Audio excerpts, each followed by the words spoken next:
За А-гийн 2 дугаар бодлыг. За 10-12 зэрэг тасгал нэгийг 13 зэрэг тасгал нэг хуваах асуудал энэ яригдана л да. Тэгээд ноодных нь ардын бичлэгт тэг гэсэн цифр хэдэн удаа орсон бэ гэдэг энэ баримт дээр олох хэрэгтэй байна. За 10-12 зэрэг гэдэг маань 10-12 зэрэг гэдэг маань бол 12 тэгтэй. Тэрнээс нэгийг хасах гэдэг нь 12 шиг 9. 12 оронтой тэгээд дандаа 9-с бүрдсэн тоо. Энэ бол 12 оронтой дандаа 3-аас бүрдсэн. Юу 9-с бүрдсэн. Биш 3 оронтой дандаа 9-с бүрдсэн тоо. За энэ хоёр хоорондоо хувааж. За тэгвэл 9 дахиад 1 2 3 1 2 3 1 2 3. За энийг шууд юусаа шууд хаваа үссэн ч юм уу болно. За энэ бол 12 байгуулсан 12 шиг гэсэн. Энэ 3 зэрэг байгуулсан 3 шиг гэсэн. За энийг бол таслах биш. Эхний 3 орон таслах нь нэгээр өгөөд дахиад дараагийн 3 орон бууж ирэхин тулд 2 тэг хэрэгтэй. Тэгээд нэгээр өгнө. Тэгээд дараагийн орон бууж дахиад 2 тэг хэрэгтэй. Дахиад нэгээр өгнө.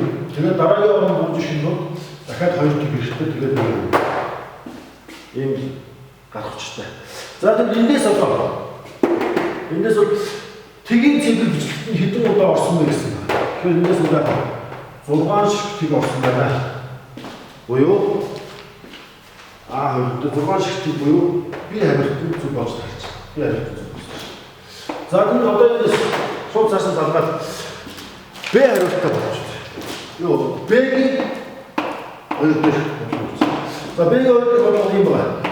10-ийн 12 дэшдээс хассан нэгийг энэ тоог юу тоогсон 10-ийн 4 дэшд хассан нэг тоогсон. За өөрөөр хэлбэл яг түрүүний бичлэг явах нь 1 2 3 4 5 6 7 8 9 10 11 12 За 12 оронтой 9-өөс бүрдсэн тоог 4-9-өөс бүрдсэн тоог хувааж өгөх гэсэн. Бааз яа. За одоо эндээс эхлээд нэгээр өгнө. Дараагийн 4 орон бүрдэлт 3 тэг бууж ирээд тэгээд нэгээр өгнө. Дараагийн 4 орон бүрдэлт дахиад 3 тэг бууж ирээд нэгээр өгнө. За энэ зүгээр олон оронтой хуваах үйлдэл ярьж байгаа гэж ойлгож байна. За тэгэхээр одоо эндээс Б-ийн 2 дээр үлдсэн байна. Энийг энэ хуваахад тийм ээ нэг гэсэн цифр хэдэн удаа орох гэсэн. Нэг бичлэгт нь ардын бичлэгт нэгийн цифр хэдэн удаа орох гэхээр нэгийн цифр 3 шиг орох юм байна гэдэг. 100 хариулт нь бол С хариулт болж байна. С. За тэгвэл B A B C C-ийн 2 дээр. За C-ийн 2 дээр бол ингэсэн байна. C-ийн 2 дээр. Мөн адилхан тоомор яг ингэж 10-12 зэрэг хасах нэгийг 10-3 зэрэг хасах нэгийг хуваах. Энийг энэ хуваахад ардын бичлэгт гарах нэгүүдийг тоогсон. Нэгүүдийг тоог.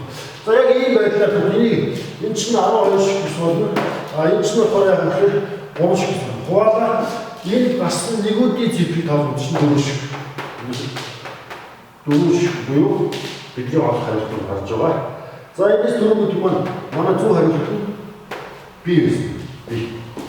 За D-ийн 2. D-ийн 2 дээр ийм байсан байна. 10-ийн 12 зэрэгтээс хасах нэгийг бас дахиад юу тоох вэ гэхээр 10-ийн 4 зэрэгт хасах нэг тоох. Энэ тоогод гарах ардын бичлэгт тэрийг тоолсон. Ардын бичлэгт тэрийг тоолсон. За энэ тэгвэл B-ийн 2-тай адилхан боловч энэ нэг тоолсон нь 0 тоолсон. Тэгэхээр тэгийн цифр бол энэ нь яг 6 шиг тэг орсон байна. Буюу манай 100 хариулт бол B хариулт болж таарсан байна. За ингээд 4 вариантын 2 дугаар бодлого зүгээр олон оронтой хонд хуваах. Гэхдээ тэрнээс өмнө 10-ын зэрэгтүүдийг тооцох асуудал яригдсан. Тэгээд бусдын үйлчлэл. Яг 0-1-ийн цифрүүд зөвхөн гарч ирнэ. Гэхдээ зарим бодлогон дээр 0-ийн цифрийг тоолгоо, зарим бодлогон дээр 1-ийн цифрийг тоолсон юм байна. За энэ бол хатсан хайрхан бодлого байжээ.